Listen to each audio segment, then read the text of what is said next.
This is the secret.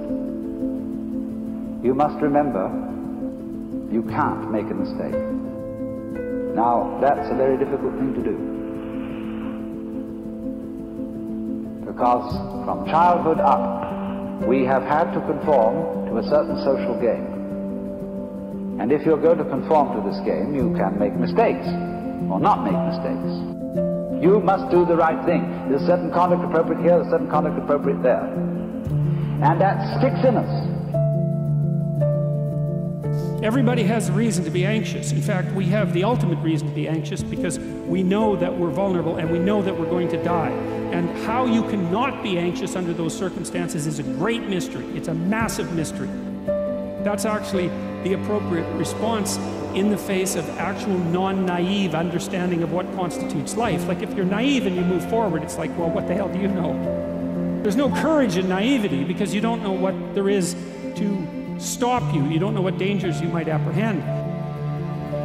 And then to make the decision to move forward into the unknown and the land of the stranger. Anyways, I would say that's one of the secrets to a good life. And if you are in a field by yourself with no clothes, no possessions, no trophies, absolutely nothing, just you by yourself, you're enough.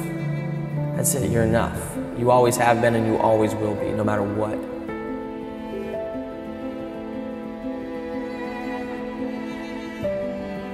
And I think that's important too, that it's not just you are enough, it's you always have been and you always will be. But there is a balance between the mindset of achieving and loving kindness. But it's really hard to get people to let go of the attack and defend achievement mindset and trust the care and concern for your fellow humans as a way of creating higher production.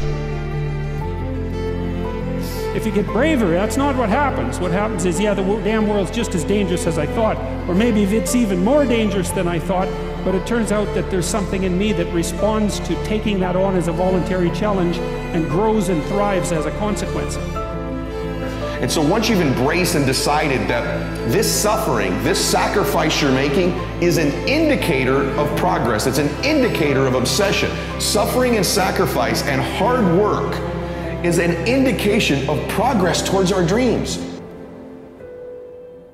Storms always end. Fierce winds don't blow all morning. A downpour of rain doesn't last all day. Who does this? Heaven and earth. You're already connected to everything you want or need. It will come to you at the exact perfect time, as the rivers and the streams come to the ocean at the perfect time and place.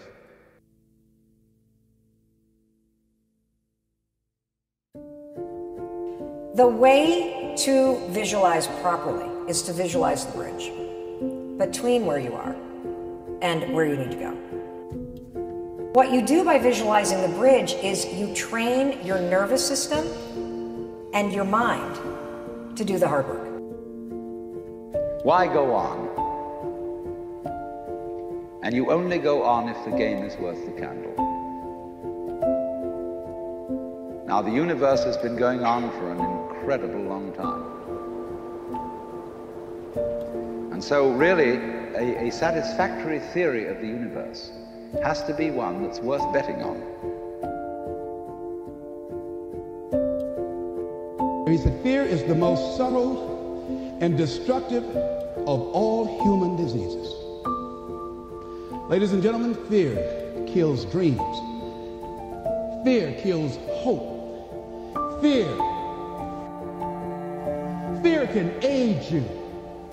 Fear, ladies and gentlemen, can hold you back from doing something that you know within yourself that you're capable of doing, but it will paralyze you. And it seemed like you're in a hypnotic spell. What's it feel like when you wake up and it is pouring rain and you visualize yourself running anyway? That way, when you visualize the work, you are preparing your body for it, so you're not resistant to it when it comes.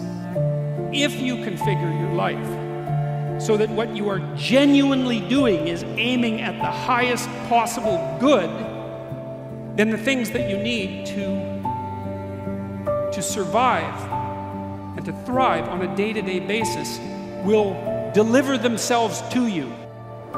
We play the games of getting on top of things all the time, and so we're in a constant state of competition.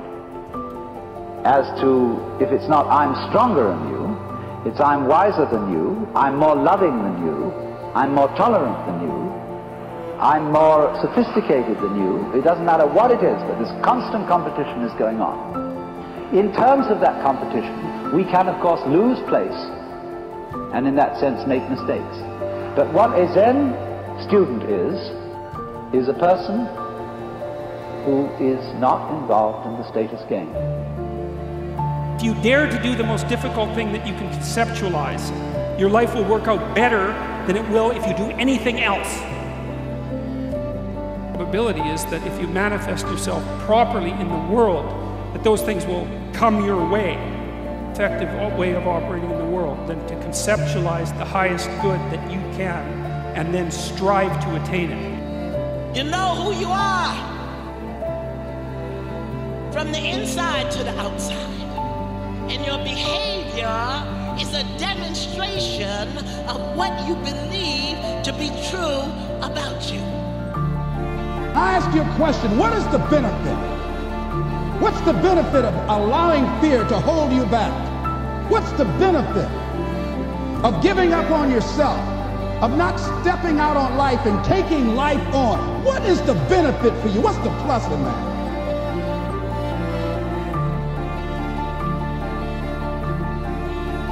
The same reason that people get stuck at a certain level in life. They can't see things being better for them. And they think that this is it and this is all they deserve. This is all they've ever seen. It's been passed on to them. And they think that this is it for them. Oh no.